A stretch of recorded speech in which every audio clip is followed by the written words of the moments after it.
torcedor, tudo certo? Quero falar com você sobre as boas e más notícias para o Grêmio. O Grêmio conseguiu atingir uma das metas sem jogar.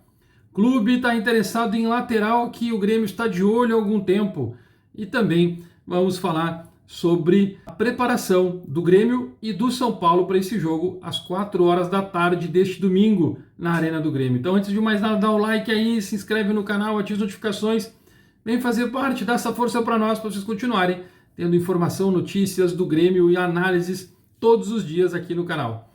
Vamos começar então pela tabela. Pois é, o Corinthians venceu o Criciúma lá em Criciúma por 4-2 de virada. Baita jogo.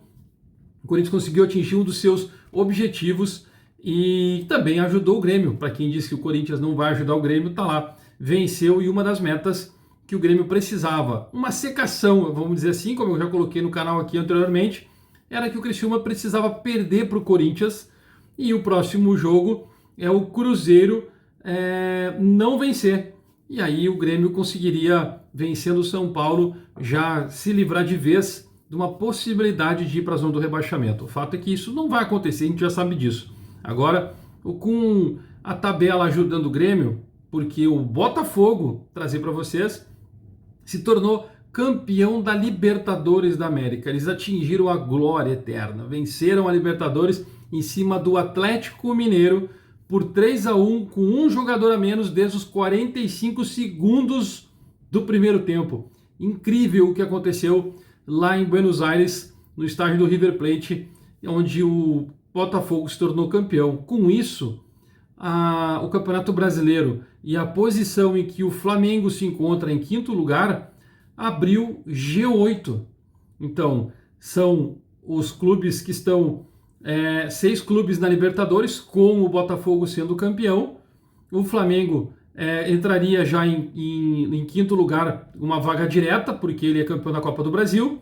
E os outros 2 clubes que seriam da pré-Libertadores vai ser o 7º e o 8º. Com isso, o Corinthians atinge essa vaga de pré-Libertadores, jogando seu 36º jogo, no 6º jogo no campeonato, e espera agora o resultado do Cruzeiro, que tem 48.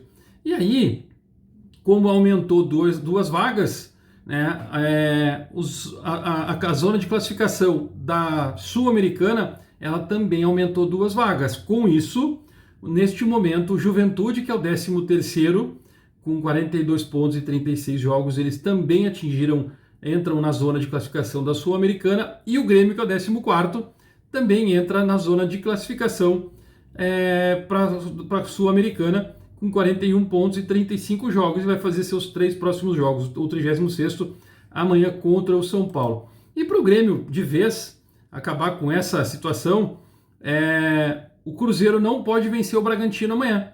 O jogo vai ser às 6h30. O Grêmio vencendo o São Paulo e o Cruzeiro empatando com o Bragantino, ou o Bragantino perdendo para o Cruzeiro pode vencer ou empatar, vamos dizer assim, o Bragantino não vencer, né? Ele empatar ou perder para o Cruzeiro, o Grêmio vencendo o São Paulo está livre, liberado, não entra mais na zona do Z4, né? Zona de rebaixamento, mas ao mesmo tempo se garante dentro da Copa Sul-Americana, porque o Grêmio vai a 44 pontos e passaria o Atlético Mineiro, que é o 10º lugar. O Grêmio, fazendo a sua vitória, neste momento iria a 44 pontos, esperando só um resultado do jogo do Vitória, que ele irá jogar ainda contra o Fortaleza, também amanhã às 6h30. E o Fortaleza está lá em cima na tabela, brigando pela sua classificação. Portanto, o Grêmio aí tendo uma possibilidade gigantesca, já vencendo o São Paulo, de confirmar sua permanência na Série A e já garantir uma vaga na Sul-Americana, que é importantíssimo para os padrões e para as questões financeiras do Grêmio na temporada 2025. Vamos falar então das boas notícias. Eu acabei de falar das boas notícias, mas vamos falar também sobre as más notícias. É que o São Paulo, ele acaba se interessando por lateral esquerdo. O São Paulo, o diretor do São Paulo, o Carlos Belmonte, acabou admitindo que o São Paulo tem interesse no lateral esquerdo Marlon do Cruzeiro. E o Grêmio também tem interesse no Marlon. Só que já tinha concorrência de Corinthians e o Grêmio também tem interesse no Wendel, né? O Wendel que saiu do Grêmio, está em Portugal, no Porto, mas é a prioridade do São Paulo é contratar o Wendel. Com isso, existe uma dificuldade, mas o São Paulo também mira o Marlon, que são os jogadores em destaque.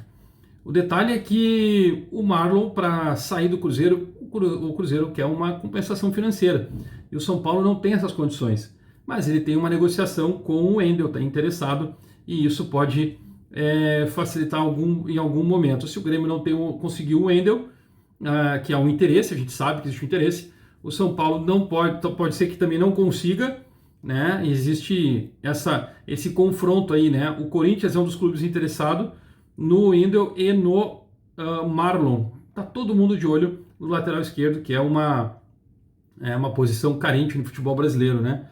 Já que o Reinaldo se fala internamente que o Reinaldo não vai ficar, então ninguém confirma, ninguém vai publicamente falar sobre isso, mas que o Reinaldo não fique. O Grêmio já pensa em algo nesse sentido entre esses dois laterais, né? Para poder ter no próximo temporada em 2025. São Paulo vai enfrentar o Grêmio às 4 horas da tarde na Arena do Grêmio e ele tem algumas dificuldades. O Caleri não vem para o jogo, ele vai desfalcar, já desfalcou contra o Atlético Mineiro e não joga, ele ainda sente dores musculares, né, na parte posterior. E a outra baixa do time do São Paulo é o Michel Araújo também, que está com edema na panturrilha direita. E o São Paulo vem com alguns desfalques e já um time pré-pronto, né? O São Paulo está com tratamento aí com o Jamal, no tornozelo esquerdo, o Lisieiro com dores no tornozelo direito, o Sabino, que cumpriu suspensão contra o Galo, vai estar disponível já para esse jogo. Então o São Paulo vem com Rafael, Igor Vinícius, o Juan, aquele Juan que era jogador do Grêmio, o São Paulo contratou, ou Arboleda, Alan Franco e Sabino, ou Rafinha. Luiz Gustavo, Alisson, ex-Grêmio, e Luciano, ex-Grêmio, Lucas, Ferreirinha, ex-Grêmio, e André Silva. Esse é o provável time do São Paulo. E o Grêmio, que encerrou a sua preparação para esse jogo, hoje pela manhã, o treino foi às 10 horas da manhã, teve aí uma movimentação do técnico Renato, fizeram trabalhos internos, né, com vídeo, para poder ver como o São Paulo se comporta, o que ele quer, o que precisa ser resolvido dentro de campo, posicionamento. E aí o time que o Renato está levando a campo é praticamente o mesmo que enfrentou, que teve no último jogo, né? E aí tem uma questão só que o Rodrigo Caio não vai jogar. O Renato fala isso na coletiva, isso está confirmado já, né? Tem colegas que já confirmam isso. E aí entra o Pedro Jeromel ao lado de Gemerson. O Rodrigo ele segue fora, é uma das baixas, uma das más notícias.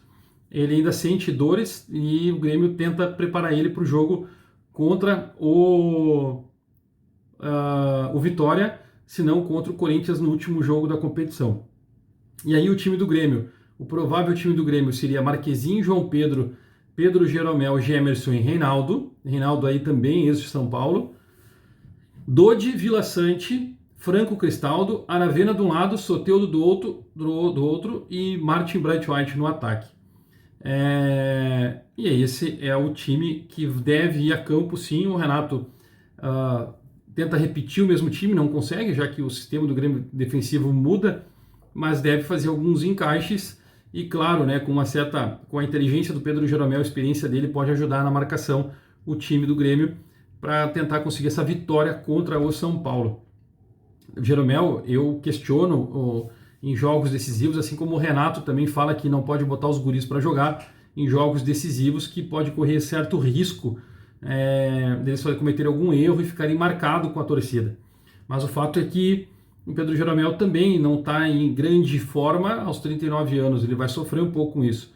E aí, quem sabe, no segundo tempo, talvez ele não aguente jogar os 45, 90 minutos e possa entrar ou o próprio Rodrigo Caio ou o Gustavo Martins, já que o Nathan Felipe, infelizmente, aí não está tendo tantas oportunidades com o técnico Renato. E falando em torcida, a Arena do Grêmio divulgou os números, né? Já tem mais de 25 mil ingressos vendidos e a projeção de 44 mil torcedores na Arena. Portanto, entretanto, torcedor, vai lá, aproveite o que tem disponível ainda, compre seu ingresso e vamos lotar a arena, tentar bater 50 mil, 55, assim como disse o próprio dirigente do Grêmio, o Magriço, que está no vídeo anterior a esse. Aqui no final, se chegou, assista e dá essa moral. Dá um like, se inscreve, ativa as notificações e fazer parte. Eu conto com o apoio de todos vocês. Daqui a pouco a gente volta.